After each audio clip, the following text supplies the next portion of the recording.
Oke, balik lagi bersama gua Mister Saham.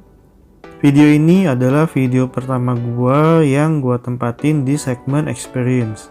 Karena video ini gua buat berdasarkan hasil pengalaman dan pengamatan gua selama berada di dunia saham. Di dalam video ini, gua akan ngebahas salah satu strategi dasar dari board game yang gua suka. Dimana strategi dasar permainan ini punya korelasi atau ya gua anggap aja punya kesamaan dalam hal strategi dengan dunia trading. Dan gua rasa sebagian besar dari kalian pasti udah tahu dengan permainan ini. Permainan ini namanya Othello atau disebut juga reversi. Aturan dasar dari permainan ini adalah siapa yang mendapatkan jumlah disk atau keping dengan warna terbanyak dari warna yang sudah ditentukan di awal, maka dialah yang akan menang. Caranya yaitu dengan membalik keping milik lawan. Hal ini sama dengan dunia trading. Siapa yang bisa dapat profit paling banyak, ya dialah yang bisa kaya. Simpel kan? Aturan dasarnya memang kelihatannya simpel ya, tapi menurut gua sih nggak sesimpel itu juga permainannya. Karena permainan ini menurut gua harus punya strategi yang tepat saat dimainkan. Dan ini sama halnya dengan di dunia trading saham. Oke, di sini udah tampil papan permainan Othello ya. Ada beberapa kotak yang udah gua kasih keterangan juga. Nah, kalau kita perhatiin di kotak bagian tengah itu gua asumsikan sebagai ruang gerak dari FA dan TA. Kemudian kotak yang ada di masing-masing sisi dari papan itu gua asumsikan sebagai money management. Terus ada juga 4 kotak di masing-masing sudut papan. Nah, itu gua asumsikan sebagai area emosi, atau kalau di dunia saham gua sebut sebagai psikologi trading. Di dalam kotak area emosi itu gua bagi lagi menjadi emosi negatif yang biasanya berupa perasaan serakah, takut, panik, dan lain sebagainya. Kemudian ada juga kotak emosi positif yang biasanya berupa ya kesabaran, ketenangan dalam mengambil keputusan, dan kekuatan mental dalam menghadapi fluktuasi serta menunggu momen yang tepat. Oke, sekarang gue akan bahas dari kotak ruang gerak yang ada di tengah. Kenapa gue bilang ruang gerak? Karena tiap saham itu ada aja yang FA-nya bisa berubah menjadi lebih baik atau malah menjadi kurang baik. Entah karena faktor internal perusahaan maupun faktor eksternal dari perusahaan. Nah, ini sama halnya dengan TA. Nggak ada analisa yang akurat 100% secara teknikal. Tiap saat, TA bisa aja mengalami pembalikan atau reversal karena berbagai sentimen dan faktor. Walaupun begitu, gue tetap harus bilang bahwa pengetahuan TA dan FA itu wajib ya dimiliki oleh seorang trader sebagai dasar dari sebuah fondasi permainan. Nah, di dalam permainan Othello sendiri, salah satu strategi dasar dalam menguasai permainan adalah dengan menguasai sisi papan. Karena kalau kita berhasil menguasai sisi papan, apapun yang terjadi di kotak tengah atau ruang gerak bisa dengan mudah kita kendalikan. Sama halnya dengan di dunia trading.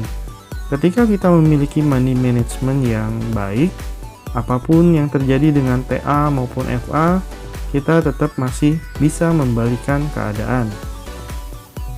Kemudian selain menguasai sisi papan, kunci kemenangan yang lain berada di 4 kotak yang berada di masing-masing sudut papan. Nah, ketika seorang pemain Othello meletakkan kepingnya di kotak emosi negatif, maka lawan akan memiliki kesempatan untuk membalikan permainan. Oleh sebab itu, biasanya yang diincar oleh seorang pemain Othello adalah kotak emosi positif yang berada di sudut papan. Karena dengan menguasai kotak tersebut, kemungkinan untuk menang menjadi lebih besar. Nah, korelasinya apa sih dengan dunia trading? Korelasinya adalah ketika seorang trader termakan oleh emosi negatifnya, maka dapat dipastikan setiap keputusannya akan berakhir dengan kesalahan, di mana mereka jadi nggak tahu kapan waktunya entry, kapan waktunya exit, kapan waktunya cut loss, kapan waktunya average down, dan kapan waktu yang tepat untuk menentukan strategi lainnya. Namun, ketika seorang trader bisa menguasai sudut emosi positif, maka dapat dipastikan trader tersebut sudah memegang kendali permainan. Bahkan, money management yang baik pun dapat dengan mudah kacau dan dibalikan ketika seseorang trader meletakkan bidaknya pada kotak emosi negatif. Nah, kesalahan pemula pemain Otelo adalah biasanya mereka mau secepat dan sebanyak mungkin membalik bidak lawan atau keping lawan saat di awal permainan. Dan mereka nggak melihat sisi papan dan sudut papannya. Sama halnya dengan seorang trader pemula.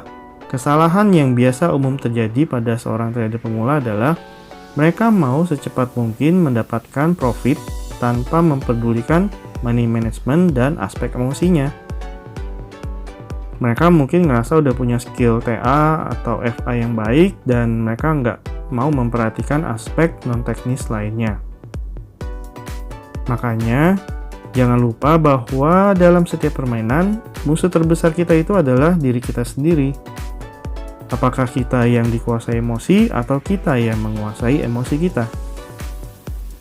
Jadi, kesimpulannya di sini yang mau gue tarik adalah kunci dalam memenangkan permainan trading di dunia saham adalah mempelajari TA dan FA sebagai pondasi awal.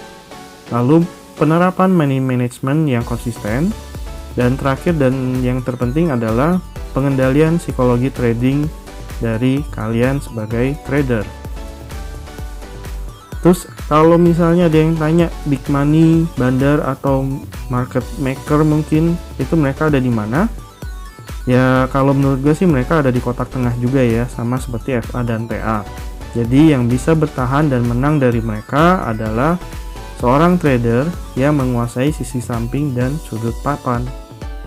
Oke, buat yang kurang mudeng dengan strategi Otelo yang gue jelasin, mungkin boleh coba dulu ya main Otelo.